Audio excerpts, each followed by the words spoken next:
All right, y'all. What is good? Y'all come on in here. We got some good stuff to cover today. Y'all, we have a lot to cover. I appreciate y'all for tuning in, kicking it with your girl.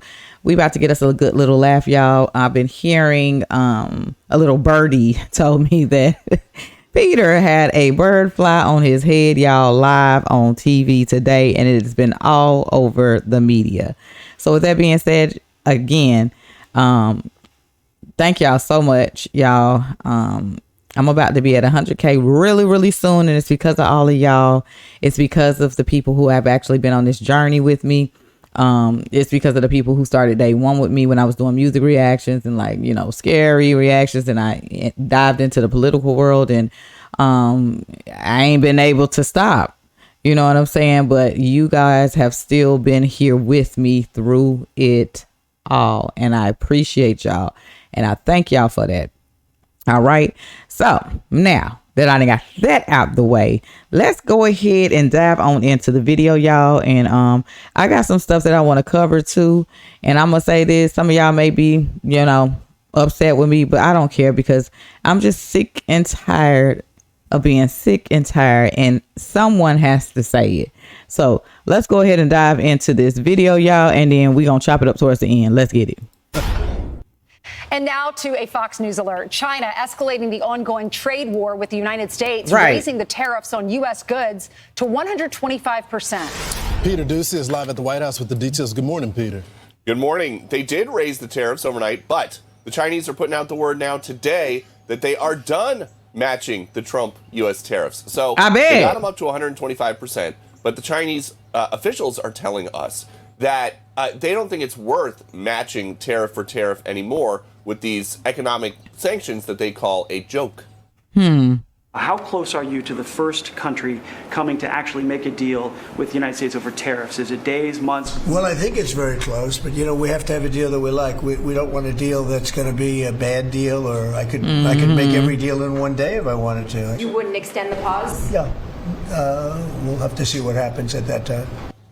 So the Chinese rate on U.S. imports is now 125%. The new U.S. rate on Chinese imports, 145% overall. That's higher than yesterday because the existing 20% fentanyl tariffs were left off the calculation. The president is also warning Mexico today that they owe 1.3 million acres of water acres to Texas under a 1944 water treaty. He wrote, "My Agriculture Secretary, Brooke Rollins, is standing up for Texas farmers, and we will keep escalating consequences, including tariffs and maybe even sanctions, until Mexico honors the treaty and gives Texas the water they are owed." And there's a great item in the Wall Street Journal today about how these negotiations, these trade deals the White House is taking on typically take years each. But the White House wants to get them all done in the next several weeks. We will see President Trump later on this morning when he is on his way to Walter Reed for his annual physical. Back to you. All right, Peter, will that information be public? As much as he wants. Y'all, excuse me, if y'all not paying attention, you can hear the birds chirping right now. I can hear them big as day. Y'all pay attention to the background. Listen to them. So... Oh my God. But I wanted to say this too. Trump is not playing, y'all. Do y'all understand that this president is going for everything that was taken from us?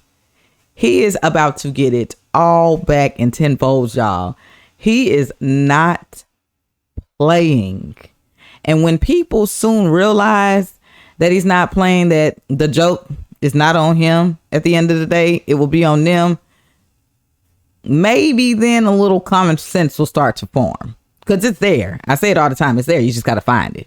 Let's get into it. Wants to put out. They are big sticklers with HIPAA for the president. So as much as he wants to put out, we should get in the next couple weeks. And Peter, on this trade thing, do you think it caught the administration by surprise that China went from 84 to over 100? No, if you talk to folks around here, they think it is the plan working. They think that is China recognizing there is a limit to how far they can go in this trade war that White House officials believe is basically the U.S. and every other country now against China. Huh. That's right. Who One winning? more question. What about the water in Lawrence's state in Texas? They're saying that belongs to the U.S. Where is the water? What bodies of water are they talking about? That is a great question, Ainsley. I am learning about this on Truth Social, like a lot of people this morning, and so we can get. We want our water too. The wrong water, but it's 1.3 million acres. Well, we already have the Gulf of America. Right. So. Yeah, Peter, I appreciate it. A bird just landed on my head. What is going on? What was that I did not like that at all. Peter, the back of your head, your hair's standing up now. I mean, you got good hair, though. What is going on? Ooh, and if it's one of those birds, y'all, I can't think of the name of them, but this is a true story. If it's one of those birds, I forgot the name of them, but I know I was working at this little loan company, right? And it was a grocery store right next to us, and there was a nest, and I guess the nest was in the trees.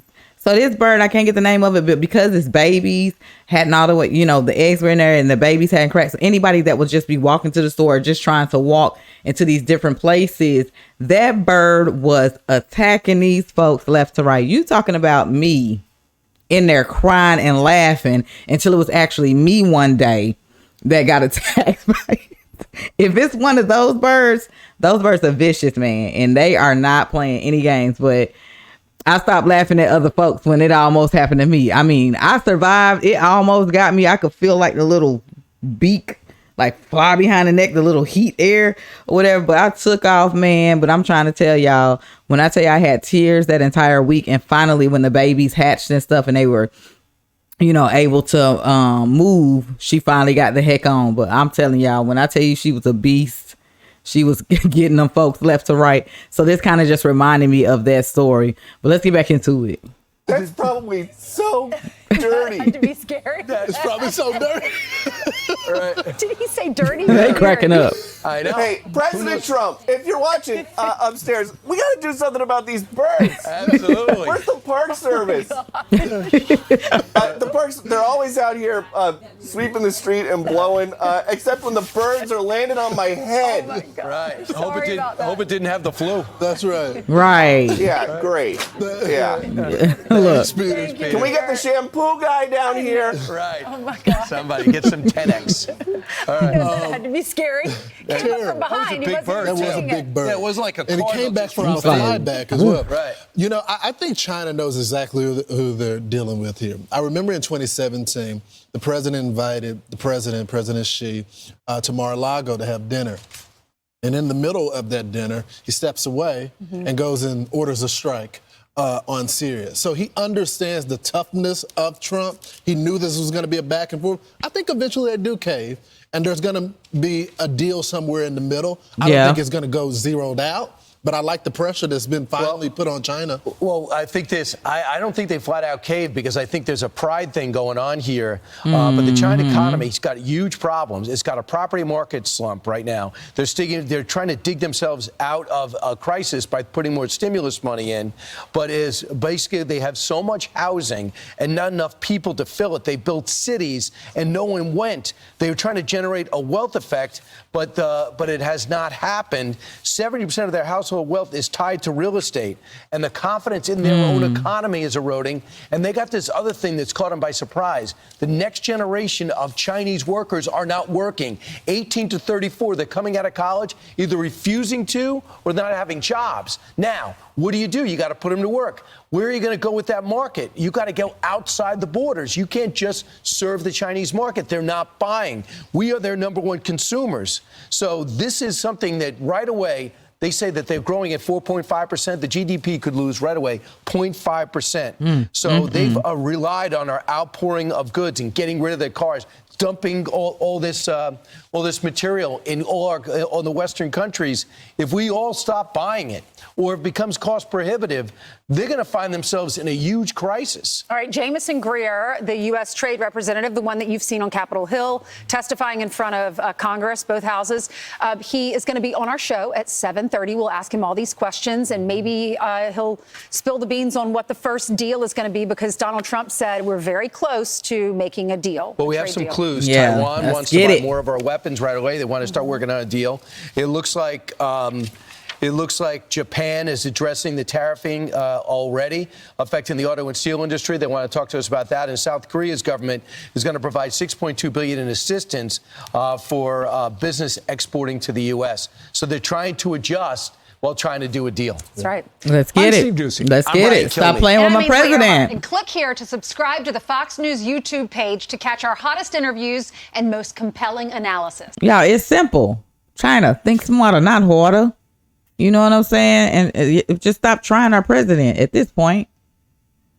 At this point, just stop, okay? Think smarter, y'all, not harder, okay? We just trying to come to an end meet. You know what I'm saying? Where everybody is happy. Because again, why charge 25? We can't charge 25. Why charge 30? We can't charge 30. You know what I'm saying? Like, why? Why? Let's meet in the middle. You happy? We happy? Everybody's making money. Everybody's good.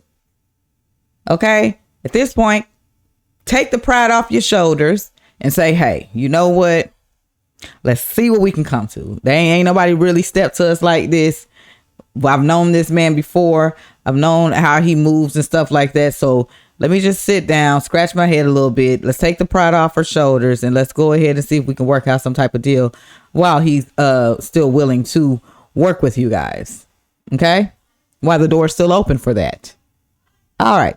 Anywho, y'all, we finna keep it moving. We gonna get into this. And it's pretty much Doge. They're still, exposing and finding out where money and all this other type of stuff is going. All this fraud that has been going on and why these politicians are living it up. You know what I'm saying? Millions and billions of dollars, salary type stuff. You know what I'm talking about? So they're starting to expose so that we can, get our funds and stuff like that. Know where our tax dollars was actually going, and then now putting our tax dollars in places where they need to be at, and that's right here in the country. It don't need to be nowhere else, okay? But right here, we need it. Okay, we working hard for it. We need it. With that being said, y'all, let's get on into this, and then we're gonna talk about it. Why is it doing this? Here, boom. For some other town halls. Today, Elon Musk told the president's cabinet at a cabinet meeting that instead of $1 trillion in savings, they expect to get about $150 billion in savings. What would you say to Americans or your constituents who might be worried that he gave them false hope of what he could achieve? Well, the question is over the course of a 10-year window, right? Over the next 10 years, we're projected to spend $86 trillion in spending. The budget resolution that was passed talks about potentially $1.5 trillion in savings over 10 years. That amounts to about $150 billion on an annual basis. Now, he's talking about the work that he is doing and the Department of Government Efficiency is doing, which is basically a turbocharged forensic audit through every department and agency, which hasn't been done in years. Mm-hmm. And the fact is that we have a federal government that spends $7 trillion on an annual basis, including $1 trillion to pay our interest on our debt. We have $36 trillion in debt. This is not sustainable, folks. It's not sustainable. Yes, we need to dot I's, we need to cross T's, we need to make sure that when decisions are made, they are made with all the information necessary and available. And I've already pushed back on decisions that were made that would have an impact. For instance, the World Trade Center Health Fund. Decisions were made to cut certain staff. I, Andrew Garbarino, Nick LaLota, Nicole Maliotakis, we immediately reached out to the administration and they fixed the issue. And we make sure that our 9/11 first responders are protected. But this is a much broader conversation. And I know you want to have Derek come in, but Congress has a role. And the role is in two forms. Number one is to provide oversight and have committees do hearings. I'm on the Foreign Affairs Committee. We've already done multiple hearings with respect to USAID. Secondarily, Congress will play a role with a rescissions package. We will make a determination based on the recommendations from Elon Musk and the Department of Government Efficiency and all of the secretaries, whether or not the recommendations they're making should be rescinded. Oversight. And now I want y'all to pay attention to this bimbo in the blue too, because we finna dive right into what she had to say, y'all. And it is a huge slap into the parents and their children who lost their loved ones to illegals. Okay? And this is why you have to focus on making sure you know when it is time to vote, putting the right people in the right places and knowing exactly who we putting up in here. Because the disrespect was so real, y'all. Check this out. As I've thought about it over the last couple months, I probably would have voted differently. It's a vote that I regret, but coming into this Congress, I trusted that this administration, we would have some, if they wanted to have border security, they wanted to work with Democrats, that we could actually move forward. I'm not really sure of that. As I've thought about it over the last couple months, I probably would have voted different. Pretty much is saying she regrets. Jahana Hayes, make sure y'all remember her name. Say her name. Say her name. Regrets voting for the Laken Rally Act, y'all. She regrets. How dare? That is a huge slap in the parents' face. Let alone Laken. You regret on that. And these are the type of people that are put in place to run this world. Messed up.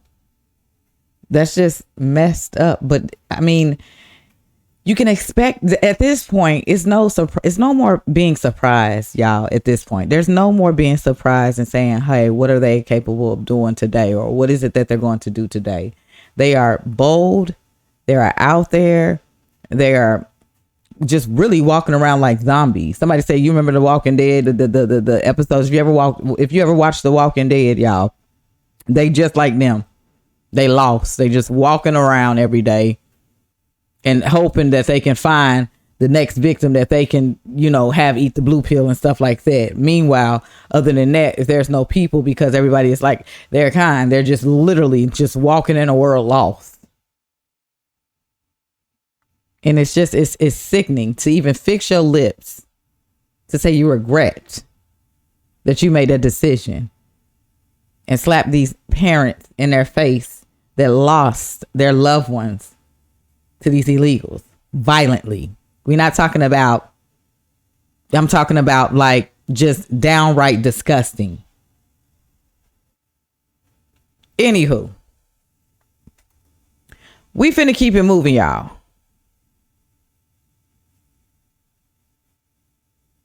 Let me see. Is it this one? I appreciate it. Okay. Yep. So look, we about to watch this, y'all. And the only reason why I'm bringing this up is because I just see a lot of people saying, and it's another female that's getting ready to run that wants to run against Jasmine Crockett. I have to find her, y'all. But Sheldon Daniels.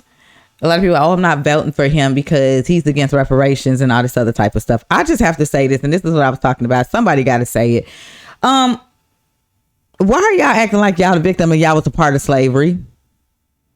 Don't nobody owe y'all ish. Nobody owes y'all ish. Do you hear me?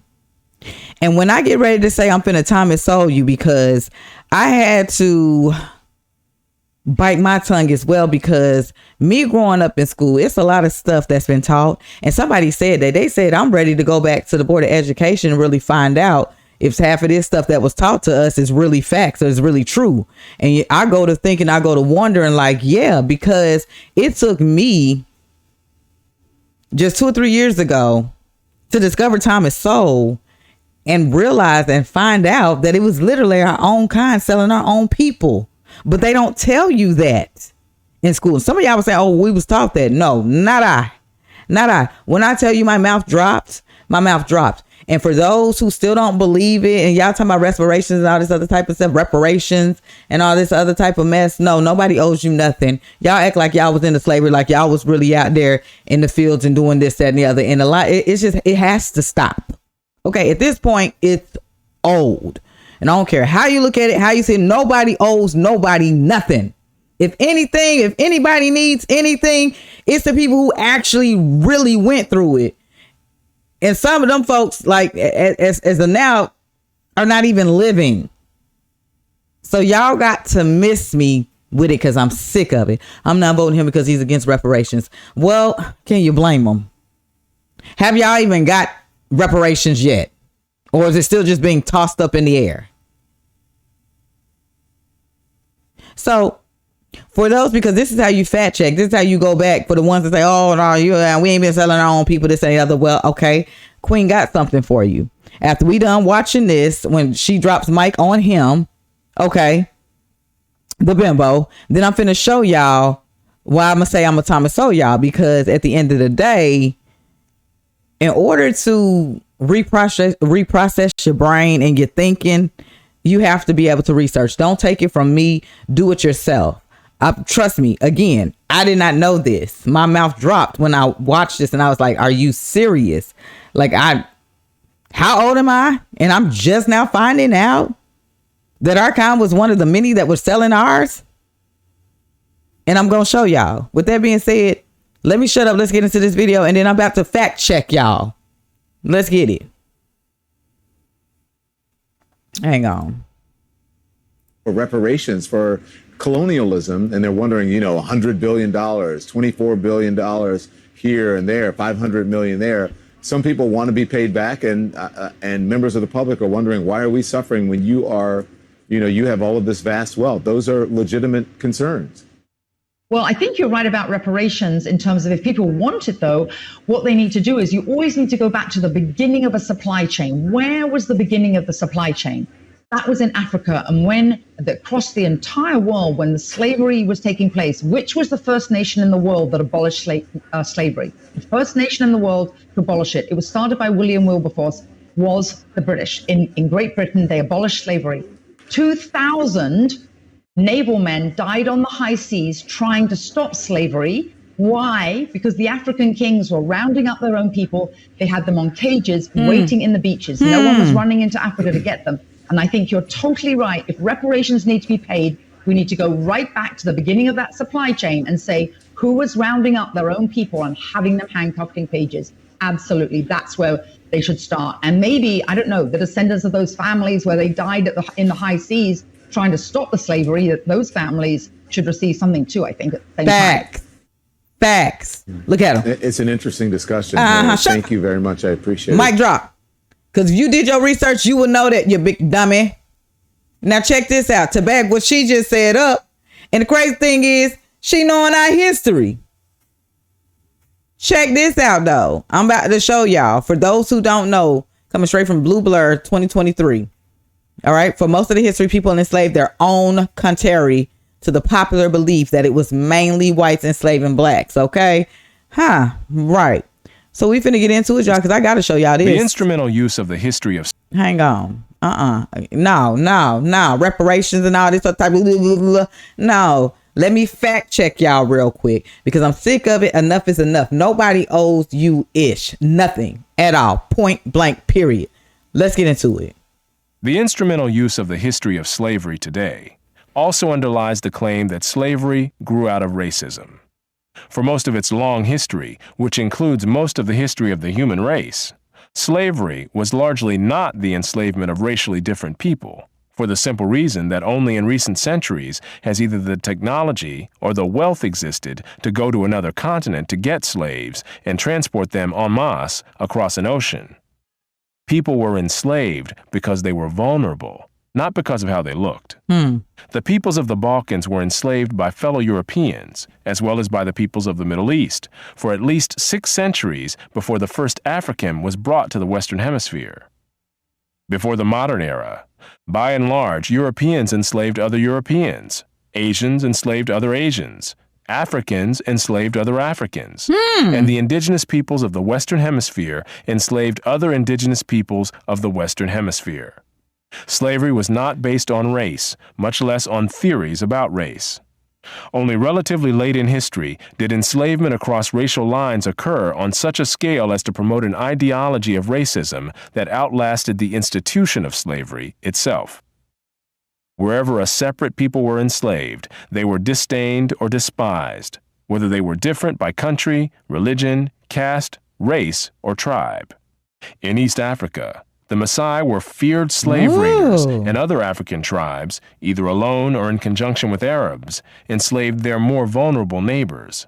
As late as 1891, it was reported that Manyuema slavers had demoralized surrounding tribes, destroying crops, and famine reigned everywhere. Even in the early 20th century, Abyssinians were still raiding other Africans and carrying off slaves. It was 1922 before the British had gained sufficient control in Tanganyika to stamp out slavery there. Arabs were the leading slave raiders in East Africa, ranging over an area larger than all of Europe.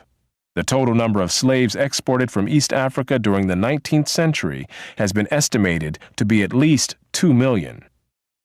The form in which the story of slavery has reached most people today has been along the lines of the best-selling book and widely watched television miniseries Roots by Alex Haley. Challenged on the historical accuracy of Roots, Haley said, "I tried to give my people a myth to live by." This instrumental use of history, or purported history, is open to the same objections as other instrumental myth-making. Despite the impression created by Roots, during the era of the massive slave trade from West Africa, a white man was more likely to catch malaria in Africa than to catch slaves himself. The average life expectancy of a white man in the interior of sub-Saharan Africa at that time was less than 1 year. By and large, men from Europe or the Western Hemisphere came to the coasts of Africa, bought their slaves, and left as soon as possible. Even so, the death rates among the white crews of the ships carrying slaves to the Western Hemisphere were as high as the death rates among the slaves themselves. It was only much later, after quinine and other medical measures enabled Europeans to survive where there were tropical diseases, was it possible for them to invade Africa in force and establish empires there. But by then, the Atlantic slave trade had already been ended. During the era of that trade, Africa was largely ruled by Africans, who established the conditions under which slave sales took place. The crew of a slave ship was in no position to defy African rulers and their armies by going out across the land and capturing people willy-nilly. The stronger African peoples captured and enslaved the weaker peoples, the same pattern found over the centuries in Europe, Asia, the Western Hemisphere, and Polynesia. In Nyasaland, the Ngoni and Yao swaggered over and terrorized other tribes. In Uganda, the Baganda made life miserable for their neighbors. And the Nyoro and Hima of Anko enslaved Toro women and children. The Tutsi dominated the Hutu in Rwanda. The Maasai lorded it over the Kikuyu and Kamba. And the latter, in turn, held the Indorobo in a kind of serfdom. It was precisely the fact that Europeans, except for the Portuguese, seldom participated in the raids that captured and enslaved Africans that enabled most people in Europe and the Americas to remain oblivious to the traumatic experience that this was, with some Africans committing suicide to avoid capture and wives being whipped as they tried to cling to their husbands or children. Historian David Breon Davis pointed out that Europeans had little contact with the actual process of enslavement, and that as late as 1721, the Royal African Company asked its agents to investigate the modes of enslavement in the interior. Europeans typically saw only the end results, enslaved people being offered for sale on the coast. It was much the same story in the Ottoman Empire, where those who bought slaves had no idea what these slaves had been through before. The unique position of the Western world in the history, and especially the destruction of slavery, need not imply that there was unanimity within the West on this institution. In addition to whites who defended the enslavement of Africans on racial grounds, or who opposed general emancipation on social grounds, there were many whites, and even blacks, who defended slavery as a matter of self-interest as slave owners. Although most black owners of slaves in the United States were only nominal owners of members of their own families, there were thousands of other blacks in the antebellum South who were commercial slave owners, just like their white counterparts. An estimated 1/3 of the free persons of color in New Orleans were slave owners, and thousands of these slave owners volunteered to fight for the Confederacy during the Civil War. Black slave owners were even more common in the Caribbean. In short, there were many defenders of slavery in the West, even in the 19th century. And outside the West, slavery was too widely accepted to require defense.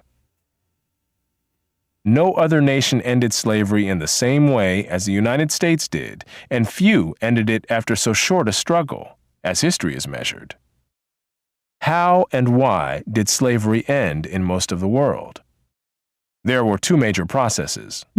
Over the centuries, as more and more territories around the world consolidated into nation-states with their own armies and navies, raiding those territories to capture and enslave the people who lived within them became more hazardous in itself, and also risked military retaliation against the countries from which the raiders came. Thus, more and more peoples became off-limits to slave raiders over time.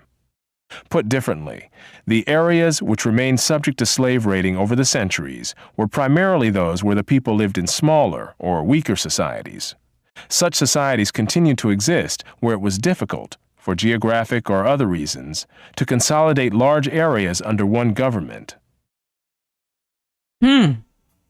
So, miss me when I say that, y'all. I had to come in and fact check because I'm sick of it.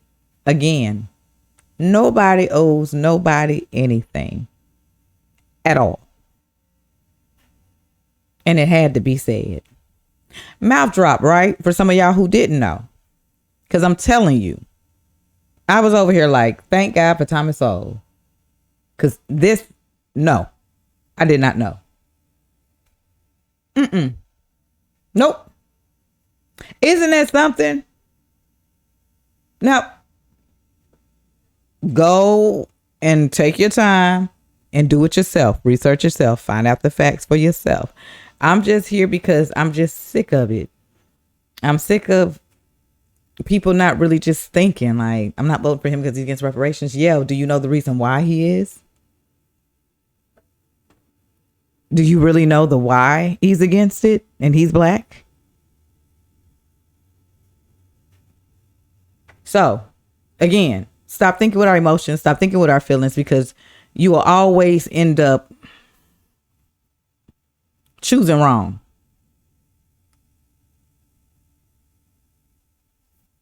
It's just that simple. Now, go and run and take that to the bank.